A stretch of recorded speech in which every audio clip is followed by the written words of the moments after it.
नमस्कार साथियों, परिहार क्लासेस में आपका स्वागत है। हम भौतिक भूगोल को देख रहे हैं, जिसमें आज हम चट्टान को देखेंगे। चलिए शुरू करते हैं।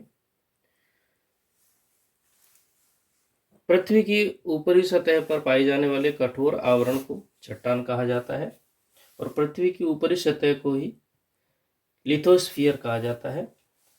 याद रखना चाहिए, जो पृथ्वी की ऊपरी सतह है उसे कहते हैं लिथोस्फीयर, और लिथोस्फीयर में ही चट्टानें होती हैं। चट्टानों के प्रकारों को देखें तो लगभग 2000 विभिन्न खनिजों में 12 ऐसे खनिज हैं जिन्हें चट्टान बनाने वाले खनिज कहते हैं। इनमें सिलिकेट सबसे महत्वपूर्ण या प्रधान होता है। भूप्रकृति के 87% खनिज सिलिकेट से ही है या सिलिकेट के हैं। धरातल से 16 किलोमीटर की गहराई तक 95% भूप्रकृति चट्टानों से ही निर्मित होती है।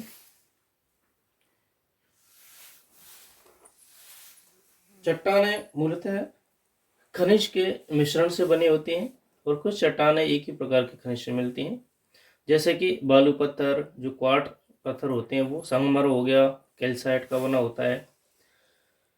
जैव पदार्थों से बनी चट्टानों में खनिज नहीं मिलता है, जैसे कि कोयला।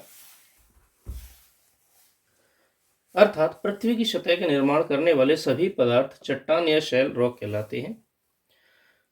धात्विक खनिज के उदाहरण हैं जिप्सम, क्वार्ट और अभ्रक।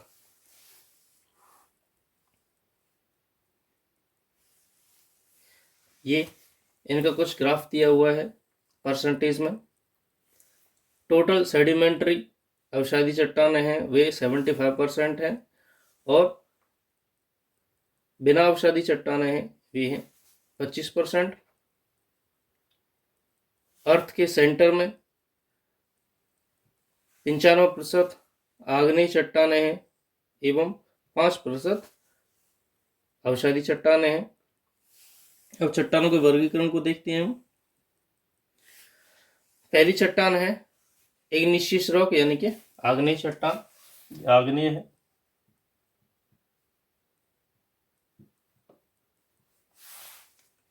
आग्नेय चट्टान पृथ्वी के आंतरिक भाग में तापमान बहुत ज्यादा है, जिसमें इस भाग में सभी पदार्थ द्रवित अवस्था में पाए जाते हैं। इन द्रव पदार्थों को मैग्मा कहा जाता है। जो शैल द्रवित मैग्मा जमने से बनते हैं उन्हें आग्नेय चट्टानें कहा जाता है, यानी कि ऐसी चट्टानें जो कि मैग्मा के द्वारा, जो मैग्मा ठंडा होकर के बन गई, वे चट्टानें कहती हैं, आग्नेय कहलाती हैं। जिसमें ग्रेनाइट, बेसाल्ट, पेगमेटाइट, काइनेटाइट और डायोराइट होती हैं। आग्नेय शैलों में लोहा और मैग्नीशियम युक्त सिलिकेट खनिज अधिक होती हैं। खनिज जो कि आग्नेय शैलों में पाए जाते हैं वे चुंबकीय लोहा, निकेल, तांबा, सीसा, जस्ता, सोना, हीरा तथा प्लेटिनम, ये सभी आग्नेय चट्टानों में पाए जाते हैं। इन्हें प्राथमिक चट्टान या ज्वालामुखी चट्टान भी कहा जाता है। ग्रेनाइट का उपयोग किले, मंदिर, सड़क निर्माण में, बेसाल्ट का उपयोग सड़क बनाने के लिए, बेसाल्ट चट्टान के क्षरण से काली मिट्टी का निर्माण होता है, जिसे रेंगुर मृदा भी कहा जाता है। ये सभी बेसाल्ट से चट्टानों से ही बनती हैं। और इम्पोर्टेंट आग्नेय जो चट्टानें होती हैं उनमें जीवाश्म नहीं होते हैं। ये आग्नेय चट्टानी पिंड बैथोलिथ सबसे बड़ा आग्नेय चट्टान है। बैथोलिथ सबसे पुरानी चट्टानी पिंड होता है, जो कि उदाहरण है इसके यूएसए का इदाहो बैथोलिथ, पश्चिमी कनाडा का कोस्ट रेंज बैथोलिथ। ये दो उदाहरण हैं इसके। यह मूलतः ग्रेनाइट से बना होता है। ये ग्रेनाइट से बना होता है। लैकोलिथ जब मैग्मा ऊपर की परत को जोर से ऊपर की ओर उठाता है और गुंबदाकार रूप में जम जाता है तो इसे कहते हैं लैकोलिथ। गुंबद की तरह ऊपर बन जाता है, वही लैकोलिथ होता है। अब दूसरी चट्टान है अवसादी तलछटी या परतदार शैल है। अवसादी शैल वे हैं जो कि विखंडित ठोस पदार्थों के निक्षेपण से, यानी कि जो टूट फूट गए थे उनके नीचे जमाव के कारण, जो कि जीव जंतुओं पेड़ पौधों के जमाव से हुई हैं। इनकी अनेक प्रक्रिया ऐसी है कि एक तह यानी कि एक परत दूसरी परत के ऊपर तथा परत दर परत बनती चली गई हैं, और अतः इन्हें परतदार चट्टान भी कहा जाता है। इनमें प्राय खनिजों का अभाव होता है। जीवाश्म केवल इन्हीं चट्टानों में पाए जाते हैं।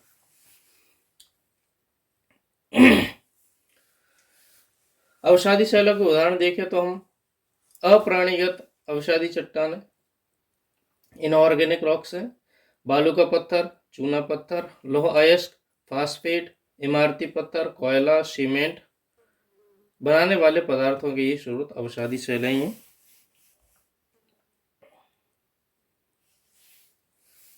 अब हो गई ऑर्गेनिक सेडिमेंट्री यानी कि जीवाश्म वाली, जिसमें चौक, शैलम खड़ी, डोलोमाइट, कोयला, सेंधा नमक, जिप्सम और सोरा, ये सभी ऑर्गेनिक सेडिमेंट्री रॉक्स हैं। खनिज तेल भी अवसादी शैलों में ही आते हैं।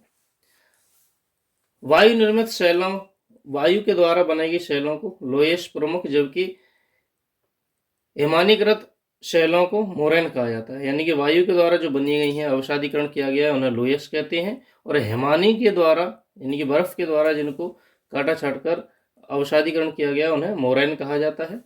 चिकनी तथा दोमट मिट्टी अवसादी शैलों की ही देन है। अब देखते हैं अगली चट्टान, रूपांतरित या कायांतरित चट्टान, मेटामॉर्फिक रॉक्स। ताप और दाब के कारण आग्नेय अवसादी चट्टानों के संगठन स्वरूप में परिवर्तन या रूपांतरण हो गया, इसे ही रूपांतरित चट्टानें कहते हैं। ये सर्वाधिक कठोर एवं जीवाश्म नहीं मिलते हैं। रूपांतरित चट्टानों की कठोरता, घनी संरचना और परस्पर गुथे हुए रवों की पहचाना जाता है। इसके उदाहरण है नाइस, क्वार्टजाइट, ग्रेफाइट, स्लेट और संगमरमर। क्वार्टजाइट का प्रयोग कांच बनाने में किया जाता है। नाइस का प्रयोग इमारती पत्थर के रूप में किया जाता है। लिखने व बिलियर्ड्स की मेज बनाने के लिए स्लेट का यूज किया जाता है। सॉरी। रूपांतरित चट्टानों में अत्यधिक ताप और दबाव के कारण अपनी पुरानी स्थिति में परिवर्तन हो जाता है, और लावा जब आग्नेय अवसादी तलछटी शैलों से टकराता है तो इन्हें पिघला देता है, और ठंडा होने पर इनके रूप और लक्षण दोनों बदल जाते हैं। प्रमुख रूपांतरित शैलें कौन कौन सी हैं? एक तो संगमरमर, डोलोमाइट और खड़िया अत्यधिक ताप के कारण संगमरमर में बदल जाती हैं। चट्टानों के रूप में निम्न प्रकार से ये बदलाव आती हैं, जैसे कि कैल्शियम कार्बोनेट पहले चूना पत्थर बन जाता है और चूना पत्थर बाद में रूपांतरित हो जाता है संगमरमर में। गैब्रो सरपेंटाइन बन जाती हैं। बालू पहले बालू का पत्थर बनती है और फिर क्वार्टजाइट बन जाती हैं। सेल स्लेट बन जाती हैं और स्लेट सिस्ट बन जाती हैं। ग्रेनाइट नाइस बन जाती है और ये सिस्ट ऊपर था, यही फाइलाइट बन जाता है। कुछ इंपॉर्टेंट तथ्य भी हैं यहाँ पे कि पवन द्वारा दूर तक ढोए गए महीन बालू के कणों से निर्मित अवसादी चट्टानों को लोयस कहते हैं, जो कि उत्तरी पश्चिमी चीन और भारत में पाए जाते हैं। लोयस। डाइक क्या होता है? दीवार के समान खड़े हुए आग्नेय चट्टानों को डाइक कहते हैं। पृथ्वी के स्थलखंड का लगभग 3/4 भाग अवसादी शैलों से बना हुआ है।